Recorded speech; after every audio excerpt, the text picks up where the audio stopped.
एक सवाल पूछना चाहता हूं आपसे और चाहता हूं कि आप इस सवाल को सिर्फ सुनने की जगह सच में महसूस करो। सवाल यह है कि आप रोजाना उठते हो, काम पर जाते हो, दिन भर मेहनत करते हो, रात को थके हारे घर आते हो और महीने के आखिर में जब अकाउंट चेक करते हो तो दिल थोड़ा डूब जाता है, क्योंकि जो सोचा था वो नहीं बचता। क्यों होता है ऐसा? क्या आपकी तकदीर खराब है? क्या आपके साथ कोई जुल्म हो रहा है या कोई और वजह है? आज की इस वीडियो में हम बहुत सीधा और गहरी बात करेंगे। कोई शुगर कोटिंग नहीं, कोई फील गुड डायलॉग नहीं, सिर्फ सच। क्योंकि कभी कभी सच ही वो चीज होती है जो जिंदगी बदल देती है। पहले एक बात समझो, दुनिया में दो तरह के लोग होते हैं। पहले वो जो पूरी जिंदगी पैसे की टेंशन में जीते हैं और दूसरे वो जो पैसे को अपने लिए काम पर लगाते हैं। फर्क इन दोनों में स्किल्स का नहीं, डिग्री का नहीं, कनेक्शंस का नहीं, फर्क सिर्फ आदतों का होता है। रोज की छोटी छोटी आदतें जो धीरे धीरे या तो आपको ऊपर उठाती हैं या नीचे ढकेलती हैं। और आज हम इन आदतों की गहराई में जाएंगे। इन 8 आदतों को समझेंगे जो आम इंसान को पूरी जिंदगी एक जगह रोक के रखती हैं। पहली आदत, पैसा कमाना ही सब कुछ है और जो बचेगा वो सेव करेंगे। ये दो बातें अलग अलग लगती हैं, लेकिन ये एक ही बड़ी गलती की दो चेहरे हैं। समझते हैं। जब हम छोटे होते हैं तब से एक चीज सिखाई जाती है कि पढ़ो, अच्छी मार्क्स लाओ, अच्छी नौकरी लो, पैसे कमाओ, बस यहां खत्म हो जाती है वो तालीम। किसी ने नहीं बताया कि पैसे आने के बाद क्या करना है, कैसे रखना है, कहां लगाना है, कैसे बढ़ाना है। इसलिए जब जिंदगी की पहली सैलरी हाथ में आती है तो इंसान सबसे पहले क्या सोचता है? कुछ खरीदने की। और ये बिल्कुल स्वाभाविक है। मेहनत की है तो खुशी भी तो करनी चाहिए। लेकिन प्रॉब्लम तब शुरू होती है जब ये एक बार की खुशी आदत बन जाती है। सोचो, एक इंसान है जिसकी मंथली सैलरी 30,000 रुपए है। एक बार सोचते हैं कि ये इंसान अगर अपनी पूरी जिंदगी यानी 35 साल तक सिर्फ यही सैलरी कमाता रहे और 1 रुपया भी न बचाए तो कितना कमाएगा? हिसाब लगाओ। 30,000 रुपए, 12 महीने, 35 साल, टोटल होता है 1,26,00,000 रुपए। 1 करोड़ से ज्यादा। लेकिन अगर यही इंसान रिटायर होते वक्त छोड़ जाता है सिर्फ वही 30,000 रुपए जो पहले महीने की सैलरी थी और कुछ नहीं, तो बोलो, पैसा कमाना किसी काम आया? नहीं आया ना। क्योंकि पैसा कमाना और पैसा रखना दो बिल्कुल अलग कौशल है। एक स्कूल में सिखाया जाता है, दूसरा जिंदगी सिखाती है, लेकिन सिर्फ उन्हें जो सुनना चाहते हैं। अब दूसरी बात, जो बचेगा वो सेव करेंगे वाली सोच। ये सोच इतनी पॉपुलर क्यों है? क्योंकि ये कंफर्टेबल लगती है। ये कहती है पहले अपना जी भर के जियो, फिर जो बचा वो रख लेना। लेकिन ये एक बहुत बड़ा धोखा है जो हम अपने आप को देते हैं। क्योंकि खर्च की कोई सीमा नहीं होती। आज 100 की जरूरत है, कल 200 की होगी, परसों 500 की। नीड्स बढ़ती हैं, वांट्स और भी तेजी से बढ़ते हैं। और बचत, वो हमेशा अगले महीने पर शिफ्ट होती रहती है। साइकोलॉजिकल रिसर्च कहती है कि इंसान का दिमाग शॉर्ट टर्म प्लेजर को लॉन्ग टर्म बेनिफिट से ज्यादा इंपॉर्टेंट मानता है। इसका मतलब यह है कि आज की चाय और बाहर का खाना कल की बचत से ज्यादा इंपॉर्टेंट लगता है। ये गलती नहीं है, ये दिमाग की वायरिंग है। लेकिन जब आप ये जानते हैं तो आप इस वायरिंग को ओवरराइड कर सकते हैं कॉन्शियस डिसीजन से। सही तरीका क्या है? पहले आपको यह समझना होगा कि बचत कोई ऑप्शन नहीं है, ये एक बिल है जो आपको खुद को देना है।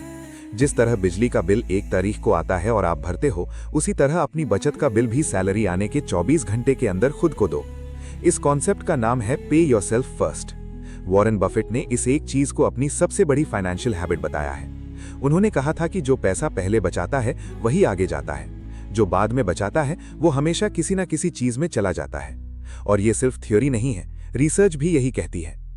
जब आप सैलरी आते ही ऑटोमेटिकली एक हिस्सा अलग कर देते हो तो उसकी आदत पड़ जाती है। दिमाग एडजस्ट हो जाता है बाकी पैसों में जीने के लिए।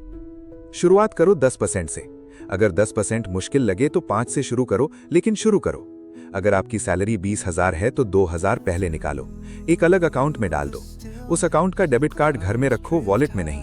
इस छोटी सी आदत ने हजारों लोगों की जिंदगी बदली है। तीसरी आदत, और ये मेरी नजर में सबसे डेंजरस है, पैसों की समझ को इग्नोर करना। बहुत से लोग कहते हैं मुझे पैसों की समझ नहीं है।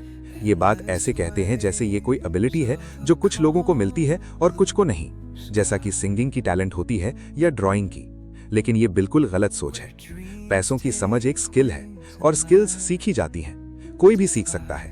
प्रॉब्लम यह है कि हम लोग कभी कोशिश ही नहीं करते। हम टीवी देखने के लिए घंटे निकाल लेते हैं, क्रिकेट मैच के लिए रात भर जाग सकते हैं, फिर फाइनेंशियल लिटरेसी के लिए 30 मिनट क्यों नहीं? ये भी सोचो, आप अपने हेल्थ के लिए डॉक्टर के पास जाते हो, अपनी गाड़ी के लिए मैकेनिक के पास जाते हो, लेकिन अपनी फाइनेंशियल हेल्थ के लिए किसी से मिलते हो? कोई फाइनेंशियल एडवाइजर, कोई मेंटोर, या कम से कम कोई अच्छी किताब? नहीं, क्योंकि हम मान लेते हैं कि पैसा खुद चला जाता है। नहीं चलता। पैसा वहां जाता है जहां आप भेजते हो, कॉन्शियसली या अनकॉन्शियसली। पैसों की समझ मतलब क्या है? ये एक कॉम्प्लेक्स चीज नहीं है। समझ ये है कि 3 चीजें पता हो। पहली, महीने में कितना आता है। दूसरी, कहां जाता है। तीसरी, कितना बचता है। बस इतनी सिंपल चीज है। लेकिन हमारे में से ज्यादातर लोग इन 3 सवालों का जवाब नहीं दे सकते बिना अपना बैंक स्टेटमेंट खोले। कल से एक काम करो, एक नोटबुक लो या फोन में एक नोट बनाओ। 1 महीने के लिए हर एक खर्च लिखना शुरू करो। चाहे 10 रुपए की चाय हो या 500 का पिज्जा, सब कुछ लिखो। महीने के आखिर में जब वो लिस्ट देखोगे तो खुद हैरान हो जाओगे। बहुत सी ऐसी चीजें मिलेंगी जिन पर पैसे जाते हैं जिनका आपको अंदाजा भी नहीं था। और यही अवेयरनेस ही पहला कदम है फाइनेंशियल फ्रीडम की तरफ। चौथी आदत, वक्त को बर्बाद करना इस सोच के साथ कि अभी नहीं बाद में। ये एक ऐसी आदत है जो दिखती नहीं लेकिन अंदर ही अंदर नुकसान करती रहती है।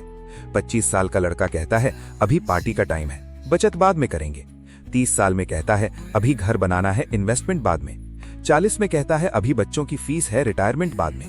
50 में कहता है अभी बहुत देर हो गई। ये एक चक्र है, एक लूप है जिसमें वक्त का इंतजार होता है लेकिन वक्त कभी नहीं आता, क्योंकि सही वक्त का इंतजार करना ही गलत है। सही वक्त वही है जब आप शुरू करते हो। अब एक नंबर की बात करते हैं। समझो पावर ऑफ कंपाउंडिंग। ये दुनिया का 8वां अजूबा है और बहुत से लोग इसे समझ नहीं पाते। एक एग्जाम्पल, आपने 25 साल की उम्र में 5,000 रुपए महीने इन्वेस्ट करना शुरू किया। अगर 12% सालाना रिटर्न मिला, जो कि एक रीजनेबल एवरेज है, तो 60 साल की उम्र तक आपके पास काफी पैसा होगा। अब वही काम अगर आपने 35 साल की उम्र में शुरू किया, मतलब 10 साल बाद, तो बहुत बड़ा फर्क होगा फाइनल अमाउंट में। ये फर्क सिर्फ 10 साल की डिले की वजह से आता है। इसका मतलब यह है कि वक्त की वैल्यू पैसों से ज्यादा होती है। आज का 1 रुपया कल के 2 रुपए से बेहतर है अगर आप उसे सही जगह लगाओ। वॉरेन बफेट ने 11 साल में पहला शेयर खरीदा था और अपनी नेटवर्थ का 99% उन्होंने 50 साल की उम्र के बाद कमाया। लेकिन क्या वो पैसा सडनली आया? नहीं, वो उनकी 40 साल की कंपाउंडिंग थी जो 50 के बाद एक्सप्लोसिव ग्रोथ में बदल गई। ये एक पेड़ की तरह है। पहले सालों में कुछ नहीं दिखता, फिर धीरे धीरे पत्ते आते हैं, फिर एक दिन वो इतना बड़ा हो जाता है कि उसकी छाया में पूरा परिवार बैठ सकता है। लेकिन पेड़ लगने का सही वक्त आज ही था, कल नहीं, पिछले साल नहीं, आज। 5वीं आदत, भीड़ की नकल करना। ये शायद सबसे सटल लेकिन सबसे पावरफुल आदत है जो लोगों को बेरोक टोकी पॉवर्टी में रखती है। हम सोशल क्रीचर्स हैं, ये हमारी नेचर है। हम देखते हैं कि दूसरे क्या कर रहे हैं और ऑटोमेटिकली वैसा करने की कोशिश करते हैं। इसे सोशल प्रूफ कहते हैं साइकोलॉजी में। अगर सब खा रहे हैं तो मैं भी खाता हूं, अगर सब खरीद रहे हैं तो मैं भी खरीदता हूं, अगर सब ईएमआई पर गाड़ी ले रहे हैं तो मैं भी ले लेता हूं। लेकिन ये गलत है, क्योंकि भीड़ में ज्यादातर लोग फाइनेंशियल स्ट्रगल में होते हैं, तो उनकी नकल करना मतलब अपनी भी वही हालत बनाना। एक चीज नोटिस करो, जब कोई अमीर इंसान पैसों के बारे में बात करता है वो कहता है मैंने इन्वेस्ट किया। जब एक आम इंसान पैसों के बारे में बात करता है वो कहता है मैंने खरीदा। ये फर्क बहुत छोटा लगता है, लेकिन ये मेंटालिटी का फर्क है। अमीर लोग एसेट्स खरीदने में बिलीव करते हैं। एसेट्स मतलब वो चीज जो आपको पैसे देती है। गरीब लोग लायबिलिटीज खरीदने में, मतलब वो चीजें जो आपकी जेब से पैसे लेती हैं। गाड़ी खरीदना एक लायबिलिटी है, गाड़ी की जगह राइड शेयरिंग से कमाना एक एसेट बनाना है। महंगा फोन खरीदना लायबिलिटी है, वो पैसा एक एसआईपी में डालना एसेट बनाना है। ये सोच लो, दुनिया के अमीर लोगों में से बहुत से आज भी वही घड़ी पहनते हैं जो उन्होंने 20 साल पहले खरीदी थी। वॉरेन बफेट आज भी एक सिंपल घर में रहते हैं, जबकि उनकी नेटवर्थ लाख करोड़ में है। ये कंजूसी नहीं है, ये प्रायोरिटी है। उन्होंने डिसाइड किया है कि दिखावा उन्हें अमीर नहीं दिखाता, पैसा उन्हें अमीर बनाता है। जब आप सिर्फ अपने आप को इम्प्रेस करने के लिए चीजें खरीदना बंद कर देते हो, तब आपके पास इन्वेस्ट करने के लिए पैसा बचने लगता है। 6वीं आदत, फेल होने का डर और फेल होने के बाद छोड़ देना। ये एक ऐसी आदत है जो फाइनेंशियल नहीं है, लेकिन फाइनेंशियल फ्रीडम की सबसे बड़ी दुश्मन है।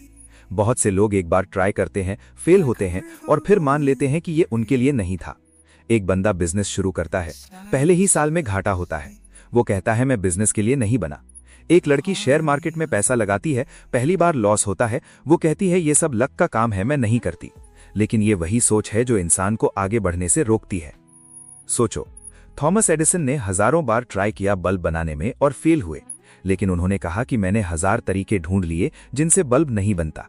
एक बार और ट्राई करना बाकी था। फेल होना रास्ता बंद होना नहीं है, ये सिर्फ एक तरीका है जो काम नहीं आया। अभी और तरीके बाकी हैं। और फाइनेंशियल लाइफ में ये और भी इंपॉर्टेंट है। वॉरेन बफेट ने खुद माना है कि उन्होंने कई बार गलत जगह इन्वेस्ट किया। उन्होंने कंपनीज खरीदी जो बेकार निकली, उन्होंने डिसीजंस लिए जो बाद में गलत साबित हुए, लेकिन उन्होंने हर बार सीखा और आगे बढ़े। उनका कहना है कि rule number 1, never lose money, rule number 2, never forget rule number 1। लेकिन उन्होंने ये भी कहा कि गलतियां होती हैं, फर्क यह है कि गलती को सीख बनाओ, बोझ नहीं। अब एक प्रैक्टिकल बात करते हैं। जब भी आप फेल हो, एक काम करो, एक कागज लो और लिखो क्या हुआ, क्यों हुआ, कब हुआ, अगले बार में क्या अलग करूंगा। बस ये 4 सवाल। ये आपकी फेलियर को एक क्लासरूम में बदल देता है, और क्लासरूम में जो पढ़ते हैं वो आगे बढ़ते हैं। 7वीं आदत, वक्त की बर्बादी, सीखने से दूर रहना। ये आज के जमाने की सबसे बड़ी एपिडेमिक है। हम इंफॉर्मेशन के एक ऐसे दौर में जी रहे हैं जहां सिर्फ एक स्मार्टफोन से आप कुछ भी सीख सकते हो। Coding, investing, marketing, cooking, design, language, कुछ